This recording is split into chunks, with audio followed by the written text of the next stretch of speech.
Now that's significant. The Market Research Podcast.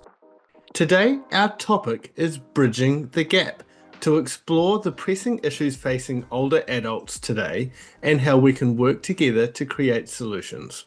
I'm Michael Howard, host of Now That's Significant. Today, without stealing too much thunder, we're diving into the world of market research and its critical role in understanding the needs of older adults, particularly those who are socially isolated or living with disabilities. Joining me today is Sherri Dansby, a market researcher with over 25 years of experience in the field, particularly focusing on health and wellness for older adults. She is also the chair of the IDEA Council of the Insights Association. Welcome, Sherri. Thank you, Michael. It's great to be here. I'm really excited. It's not every day we get to talk about market research, which is near and dear to my heart, and our beloved seniors. Absolutely. So, can you share some statistics on one of our biggest issues facing older adults? Sure. I'll start with social isolation. It's really prevalent among older adults, and the numbers are really staggering. According to the National Institute on Aging, about 28% of older adults live alone, and that can really increase their risk of social isolation. And a report from the AARP Foundation also found that nearly 1 in 3 adults 45 and older are lonely, basically. So those are really high numbers. Mm.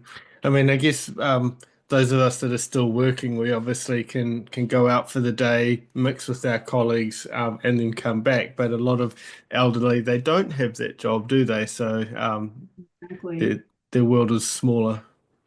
Right. And some elderly seniors may be shut in and just unable to come out. Mm. So, what are some of the factors contributing to this isolation? Yeah, we just mentioned a couple, but those are key ones. Also, the loss of a spouse or just distance from close relatives and friends, and that can be devastating. Health issues, as I alluded to a moment ago, can really limit mobility, where people are just not able to get out and about. And that can really make it hard to keep in touch with people and to socialize. And we can't forget about the tech gap. Some older adults just aren't comfortable with technology, may not be using smartphones or social media. So it can, all of those issues can be key factors. Mm. So, I guess that is relatable, and you don't need to be older than 65 or so to yes, to connect with that. Yeah, So exactly. let's talk about the impact of social isolation. Sorry, No, social it's hard to isolation say. on well-being. What are some of the mental and physical health consequences of it? Yeah, it can really lead to a host of issues. For instance, it's linked to higher rates of depression and anxiety. Studies have shown that socially isolated individuals are at a higher risk for cognitive decline and even dementia. And it's like a double whammy. Loneliness can lead to health problems, and health problems can lead to loneliness. So it can be a Mm. real cycle. Yeah, it sounds quite tough. What about physical health? Yeah, it can affect physical health too. A study published by the Journal of Public Library of Science Medicine found that it can be associated with a higher risk of mortality, and the effects can be comparable to other well-known risk factors and issues for mortality, like smoking and obesity. And in 2023, some people may remember that the US Surgeon General actually issued an advisory about this and issued a full report about loneliness and the impact of social isolation. And that advisory also recognized the effects of declining performance in the workplace and at school, along with diminished civic engagement. So it's not only, something that can impact seniors, it can really impact anyone who is feeling lonely or isolated from others. Hmm. And So then, this, yeah, no, go ahead.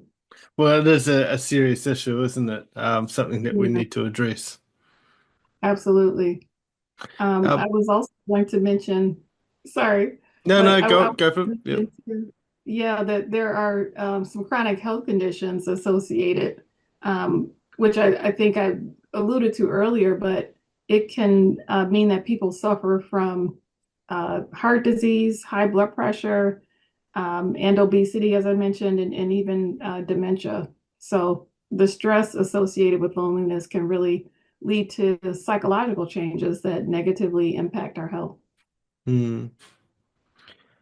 And I mean, it's speaking anecdotally, but if you're not feeling well, you tend not to go out and get even vitamin D from the sun, Mhm. which seems like a small thing, but um, I've gone Absolutely. from um, traveling from a winter country hemisphere down to the southern, and the difference in people is quite astonishing.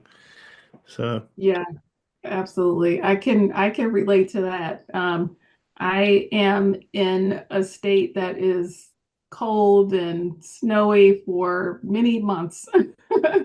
And I feel like a lot of people sometimes they may be joking, but feel like they suffer from seasonal affective disorder where they really need the sun. And sometimes I feel like I'm one of those people because the days are really short and it's just gray and just not a lot of sun. So that has an impact too. Hmm. So, thinking about this challenge from a market research perspective, how can insights professionals play a role in addressing some of these challenges? Yeah, I think market research can really help us understand what the needs are and what the preferences are for older adults, especially those who are lonely or isolated or living with disabilities. So research can really help us, obviously by gathering data on their experiences to help us develop products and services for them to meet their needs. Mm. Just speaking off the cuff, can you think of any examples where you've been able to do this effectively um, and meet some of these needs? Yeah, I can give some examples, and some are based on studies that I've read about, not necessarily that I've personally conducted. Mm. But one is related to VR technologies like virtual reality that's becoming more prevalent and being used in some cases to create immersive experiences for older adults. And there are companies out there that are using VR to help seniors combat loneliness. And the VR allows them to explore new places virtually. So it's like a vacation without the packing. Mm. Um, there's other companies that specialize in virtual reality technology for gait training and fall prevention.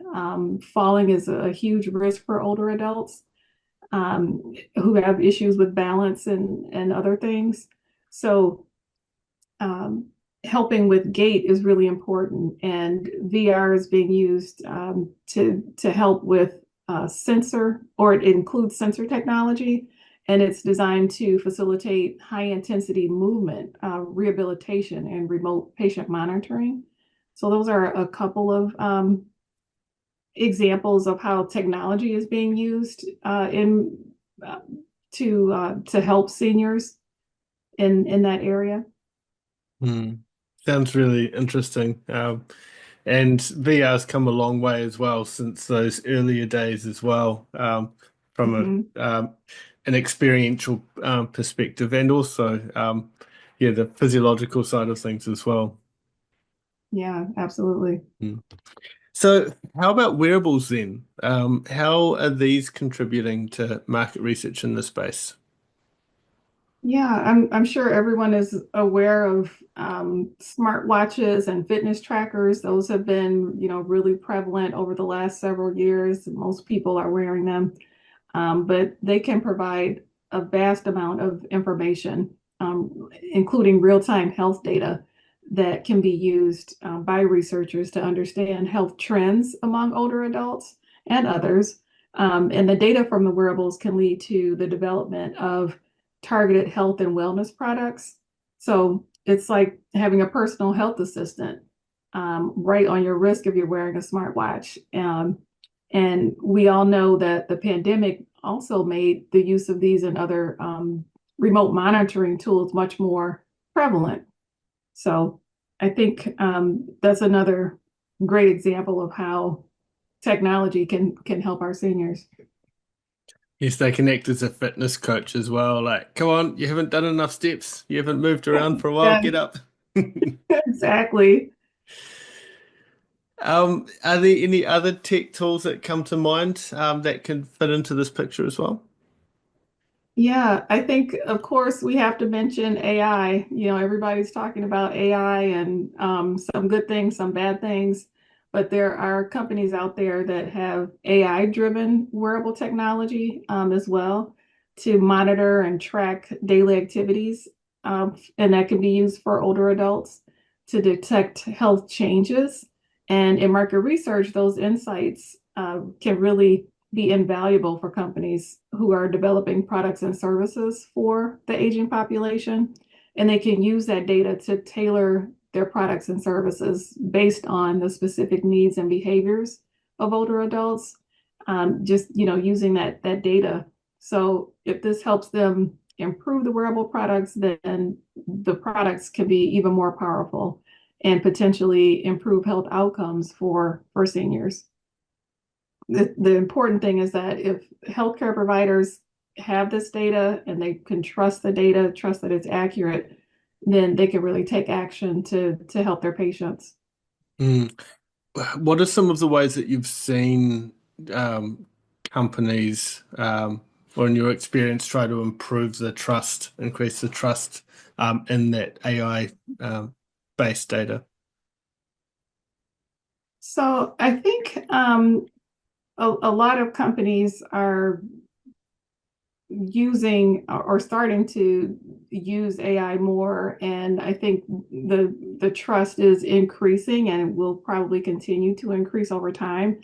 I think there are a lot of misconceptions probably, and I'm certainly not an AI expert, but I have heard pros and cons and have seen where AI can be used for good. And there are companies out there that are definitely trying to use it for good. So I haven't personally been involved in studies with AI, but just I would say from what I've seen, it appears that it could be helpful, in the way that I just described in helping to monitor the activities of adults or other patients who need that type of monitoring. So I think that over time, we'll see that it can be a helpful tool for healthcare providers. Not a silver bullet, but Mm. certainly a tool in the toolbox. Yeah, and having access to your own primary data is a massive part of this as well, because I mean, Mhm. AI is able to quite easily digest a whole lot of information, and that primary data is going to be the thing that will differentiate companies. So those that have robust data sets, then they'll be able to really get the most out of it. And like you're saying, produce products, messaging, etc., that will be able to help their customers. Um, from an elderly Mhm. perspective, it doesn't mean that they have to necessarily interact with the AI, but we as researchers can use as a way to bring about change within our organizations. Right. Absolutely. So AI is impacting many sectors, and as you've mentioned, healthcare as well. How about we shift gears a bit and talk about the prevalence of disabilities among adults? Are there any statistics that we should be mindful of in this regard? Yeah. So according to the US Census Bureau, there are about 40% of adults age 65 or older who report some type of disability. And it includes mobility limitations as well as cognitive impairments. So it's also a significant portion of our elderly population. Hmm, that is quite large. Hmm. And is this population underestimated often in market research studies? Why do you think that is? Yeah, it's there are several reasons. I think accessibility issues can prevent older adults with disabilities from participating in studies, and then there can be communication barriers that play a role, and just a lack of awareness among researchers about the importance of including this population within the research. So it's like trying to bake a cake without all of the ingredients. You just won't get the full picture if you exclude this population. So it's great, very important. Hmm, that is a great analogy because we all know what happens when we leave out the baking powder. Um, or Exactly. or on the other hand, if we add too much sugar, it Mhm. just becomes like you don't want to eat it, it's too sweet. So there's things on both sides if we don't have Exactly. the right accessibility and representation. Um, Right. what are some of the consequences then of this underrepresentation? So the lack of representation can have real consequences. Products and services that don't adequately meet the needs of older adults with disabilities, if they're not included in the research, their voices aren't heard. So it can have a real impact. For example, assistive technologies may not be designed appropriately without that input. And it's just because they're missing that opportunity to hear from the people who really need the technology. So that's an example of that of how important representation is. Hmm. I mean, it's not just the right thing to do. There's also a commercial driver for doing this as well, isn't there? Because if your Mhm. brand, if your service product is accommodating for everyone, then you're going to see a return on that, aren't you? Absolutely, absolutely. And we could, talk about this for any population that is underrepresented.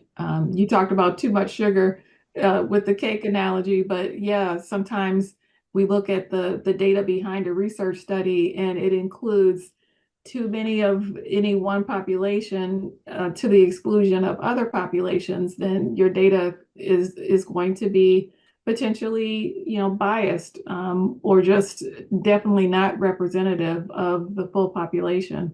So it's critical. Hmm. So how can we address this gap then using market research?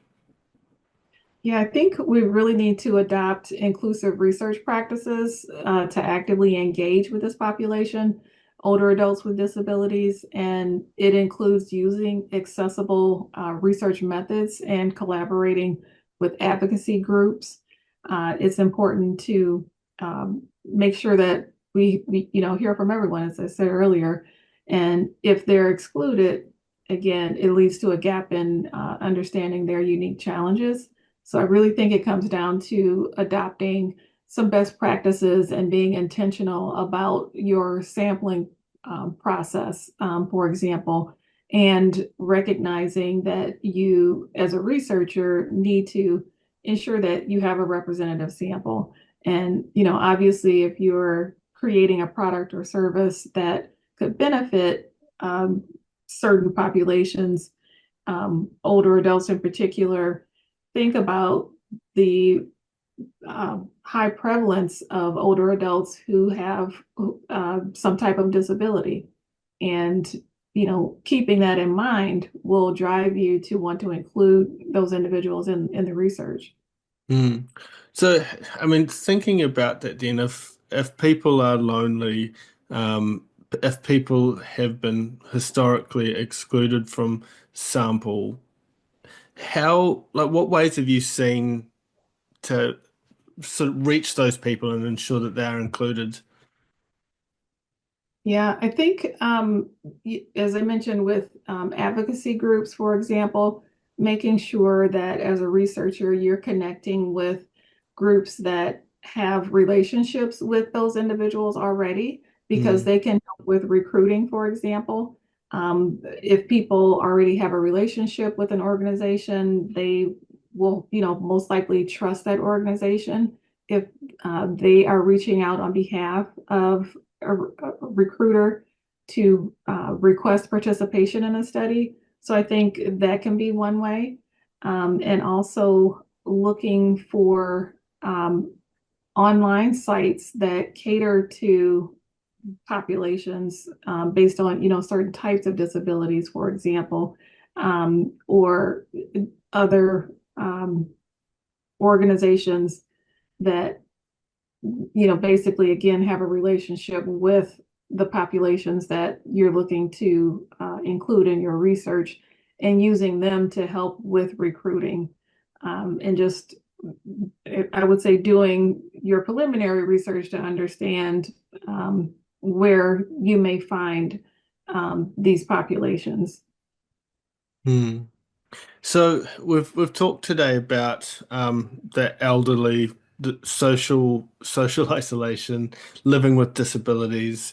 Um, for our listeners out there, what last bits of advice would you give them on the importance of addressing these issues in our market research and for the brands and organizations we work for? Yeah, I think again the key point is to recognize the unique challenges of this population, and the challenges that older adults face, especially those who are lonely or isolated or living with disabilities, and think about prioritizing their needs in the market research, so that products and services can be enhanced and really meet their needs to improve their quality of life. It's never too late to make a difference.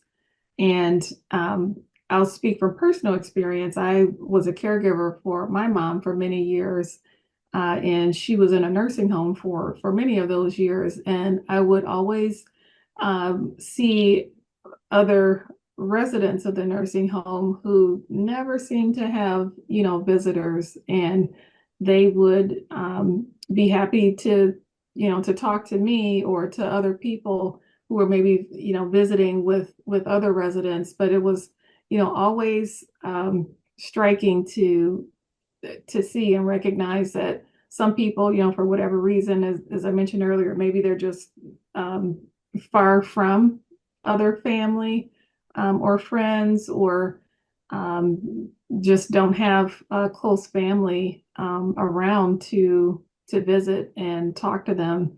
And you could really see that they were essentially lonely because of not having that connection. So it's helping seniors is near and dear to my heart, partly for that reason.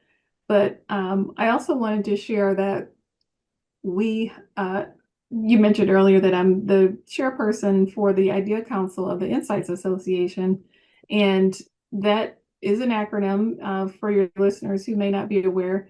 It stands for Inclusion, Diversity, Equity, and Access.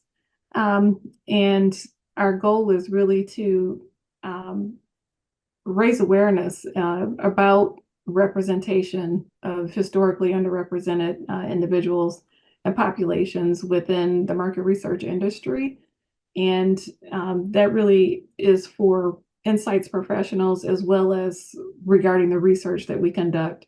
So one of our big focus areas has always been on research on research. And last year we started a study on accessibility research. And our goal is really to develop a question set for researchers to consistently and accurately include people with disabilities in market research. We want to basically provide best practice recommendations to improve the representation and accessibility and inclusion in research. So that study is underway now, and we do plan to share results through 2025. So I would just tell people to check out our LinkedIn page for more information and to stay up to date with the latest research that we're conducting, as well as when we will roll out results. But again, we do plan to roll out results later this year for that study. So I'm really excited about that. And again, some of the key questions we'll explore are just around how to ask about disability and assistive devices, for example, in an inclusive way, to understand how research context related to the detail required, or I should say, how is the research context related to the detail required in basically what people are comfortable disclosing about their disabilities? And then how can we balance medical diagnosis versus self-identification in our questions? So those are some of the key questions that we're planning to explore with the research. And again, would encourage everyone to stay tuned for more information on that. And I really hope our discussion today is helpful for people as we, talked about some of the issues facing older adults. Yes, that last point you mentioned around balancing medical diagnoses versus self-identification, and that's an issue that faces, like, everyone faces, isn't it? It's so easy just to type what you think your symptoms are into a search engine and let it go from there. Yes.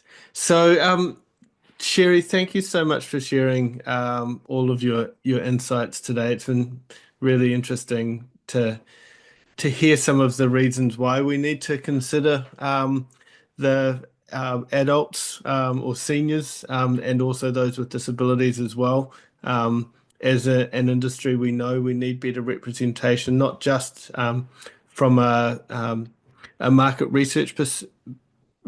researcher perspective, so our personnel, but also for in our sample, having that across, because when we include everyone, when everyone has an equal chance of being involved in our surveys, etc., then we're able to better create business, etc., and provide better outcomes and experiences, etc., for everyone as well. So.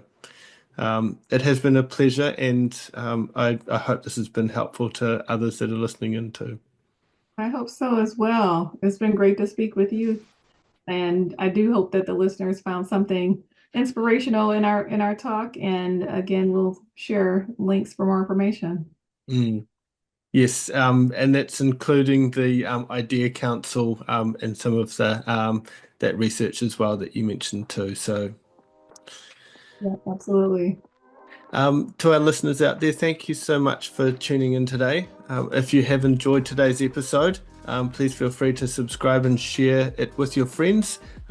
Even appreciate leaving a review as well, so others can find out about this as well.